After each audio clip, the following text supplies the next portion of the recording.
साथ बैठे वालों को। इसी प्रकार जैसे कोई हलवा बनाता है, हलवा बनाने वाला तो खा रहा है लेकिन आसपास के घरों में भी अच्छी महक जा रही है, उनको भी आनंद आ रहा है।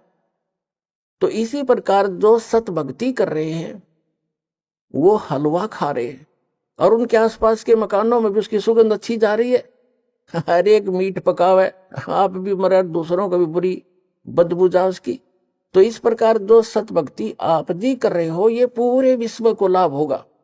पशु पक्षियों पर भी इसका असर होगा। जो परमात्मा की वाणी दास सुनाता है और आप उसको कोई सीडी में ले गया है, कोई मोबाइल में चला रहा है, कोई हल के पीछे पीछे भी मालिक की वाणी बोल रहा है, उससे बीज भी अच्छा उत्पन्न होगा।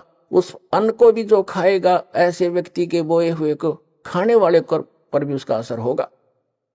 एक समय परमात्मा कबीर जी के भक्त थे, वो कहीं किसी अन्य पहुंच गए, किसी भगत के, अपनी बहन, कोई भगतमती बहन थी यानी कोई सेविका थी, उसके वहां चले गए। परमात्मा के जाने के बाद ये अपने आप मनमुखी संत भी बन जाते हैं, लेकिन भक्ति करने से थोड़ी बहुत उनके अंदर वो साधु गुण अवश्य आ जाते हैं। उनसे आगे लाभ भले ही ना होता लेकिन वो आध्यात्मिक मार्ग से परिचित अवश्य होते हैं। तो इस प्रकार का एक संत किसी अपनी सेविका के घर चला गया और गुरुजी आगे, गुरुजी आगे, गुरुजी की सेवा श्रद्धालु खूब करते हैं। और उनके घर, उस बहन के घर, जिसके घर वो उसकी शिष्या थी, उसके घर गया था वो संत, उसके घर उसकी बहन आई हुई थी, उस लड़की की बहन, और उसकी इकलौती पुत्री थी, वो विधवा हो गई थी 1 महीना पहले। और उस लड़की ने, संत भक्त आए हुए थे, उसने भोजन बना दिया। उसकी बहन ने कहा, बहन तू बना दे, मुझे कुछ और काम है और सेवा करती हूँ। तो उस बहन ने वो भोजन बनाया, साधु संत ने खाया।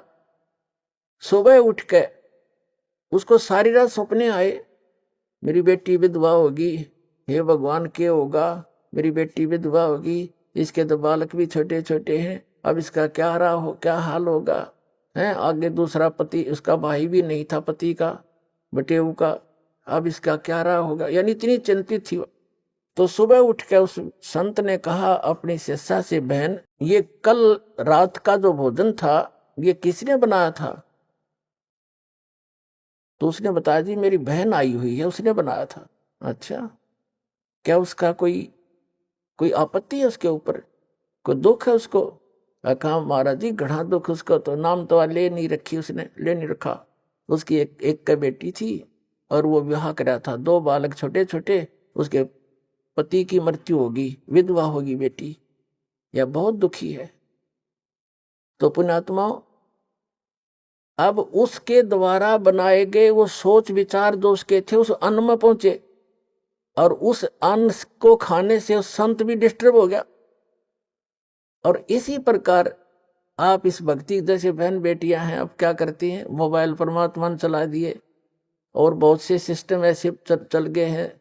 ये इतना सहज मार्ग है पुण्यात्माओं, जैसे आरती करते हो, सुबह का नित्यनेम भी करते हैं, क्योंकि इसमें मानसिक काम नहीं है। जैसे खाना बनाया है, बनाना इस रूटीन है। अब जैसे गाड़ी चलाते हैं, अब उसमें मानसिक काम घना नहीं होता, अभ्यास हो जाता है इनका, अपने हाथों का अपने आप ही। तो उसमें भगवान की भक्ति, जैसे आरती लगा दी, आरती भी करता रहे और काम भी करता रहे। और जैसे तो इसी प्रकार जैसे बहन आरती करती हैं या मंत्र करते करते नाम, आरती रोटी बना रहे हैं, मंत्र करने लगे, तो उनका असर उस अन्न में भी होगा और खाने वाले को भी वो अनुकूल करेगा उसमें उसका। तो परमात्मा कहते हैं, जो भगवान के ज्ञान से अपरिचित हैं उनको तो हम मूर्ख दिखे, और हम न वह कति मूर्ख दिखे। वो किस आशा को लेकर जी रहे हैं? बिन उपदेश अचंभ है क्यों जीवित है प्राण, और भक्ति बिना का ठोर है ये नर नाही पाषाण। भक्तों की दृष्टिकोण तो ये बन जाता है कि बिन उपदेश अचंभ है, जो जिन्होंने नाम नहीं ले रखा, ज्ञान नहीं सुन रखा, अचंभ है, आश्चर्य है, वो क्यों जीवित हैं, किस लिए जी रहे हैं, वो क्या आशा लिए बैठे हैं। और भक्ति बिना कहां ठोर है, ये नर नहीं, ये तो पत्थर है। अब फिर क्या बताते हैं कि संत भक्त जब इस बात से परिचित हो जाते हैं, परमात्मा के ज्ञान पर दृढ़ हो जाते हैं, वो संसार की दृष्टि में मूर्ख दिखाई देते हैं। उनके विषय में परमेश्वर क्या बताते हैं, अकल अलूने दीखते, ये सर्व अकल के मूल, सदा रटे हरि नाम को, ये झूल अनहद झूल। संसार को जो अकल अलूने दिखते हैं, अकल अलूने माने बिना अकल के आदमी, और ये तो सर्व अकल के मूल, ये सभी बुद्धि के, अकल के, ज्ञान की जड़ है इनके पास, इन्हें सब कुछ जान लिया।